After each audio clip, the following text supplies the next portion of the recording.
Greetings, YouTube. CitySide75 here. It's been a while, but I'm glad to be back. You might be wondering what has gotten me out of my YouTube slumber and has actually gotten me to start recording a video again.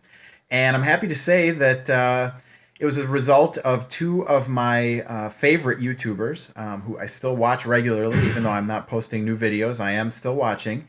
And those two are Steve Benway and Mark Vahir, aka Lactobacillus Prime.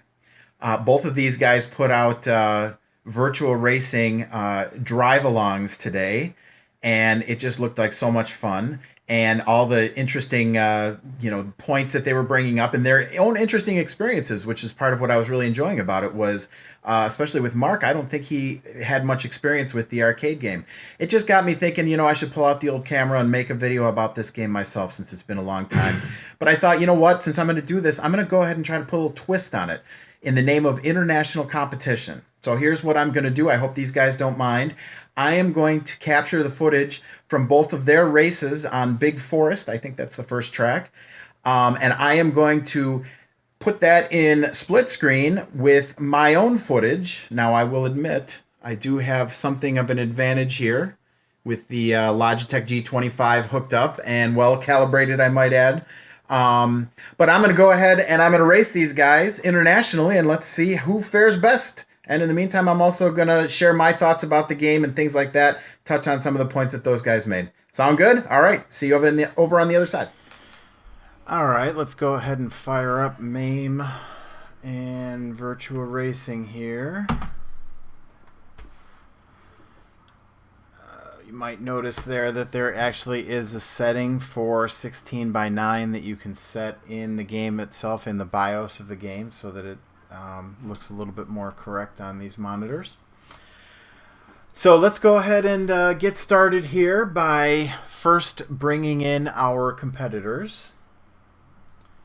All right, and now let's go ahead and put some coins in. Select course by wheel and step on Select Big Forest and get this race underway. Now again, keep in mind my competitors didn't realize that they were racing when we put their videos together, so they may be at a slight disadvantage because of that, but we'll overlook that for the time being. So, Virtua Racing.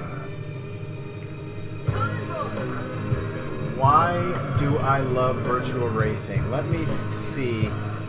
I can remember when this game first launched in the arcades, and it was a spectacle. It was like something you had never seen before. There had been other sit-down arcade driving games, obviously, before it, but this was, again, I believe 1992, 93, somewhere in there. But there had never been one with the full 3D graphics. There had been, aside from Sega's own scaling games, there had been a number of other companies that had been making driving games with scaling sprites with varying levels of success. But this was the first game that was in true 3D, and I mean, you could just see the difference right off the bat in the realism of the game. And I didn't play it initially all that much because it was expensive, and again, it was only in a handful of places. But as it got older, I actually worked at Dave & Buster's for a while, and so I used to go there more often. This was back in the 90s, and they had this game there. And, it was cheap at that point because the game had been out for a number of years, and Daytona and everything else had come out afterwards. So I was able to play it more, get more games for my buck, and I started really getting more of a feel for the game and coming to appreciate how much fun it is.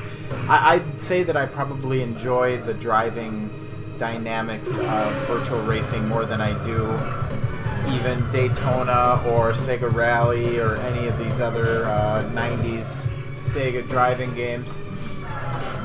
And by far the arcade version is the one to play, as both of my competitors were noting today. There were a lot of good home ports, and I have most of them, I believe, but they're all definitely they pale in comparison to the original. The only one that I would say is close is that PS2 version. And again, I've heard that some people complain about that version, but in my opinion, that's the only game on that Sega Classics collection that's really even worth it. And it's actually really fun and playable once you get used to the controls, which are a little slippery, but you know, so is the real game. But after you get used to it, it's got the graphics, and most importantly, it's got the sound. For some reason, the sound was one of the things that always disappointed me about the home ports. And I can remember sitting in that arcade cabinet. You know, you had the incredible force feedback steering wheel, you had the awesome big screen TV in front of you, you had the speakers blaring out the amazing sounds, and then you had this engine sound in your face, and it was a full-on experience that definitely lost something with the the buzzy Genesis engine sound. So here we go, we're coming in, pulling in second place, and I think that's going to be fast enough to beat my rivals, and we'll go ahead and call it there. I just thought this might be a fun way to reminisce on a game that I do feel is extremely, time's been good to it. It's stood the test of time. It's very important for what it was, but it still holds up today and is a fun game to play to this day. And if you can do yourself a favor and play it using a steering wheel, I highly recommend it. It makes all the difference in the world. Thanks to Lactobacillus Prime, Mark, and Steve Benway for making the videos. I really enjoyed them, and again, they motivated me to pull out my my wheel and get my game set up here. So thanks guys, and thanks for watching, and we'll see you in the next video.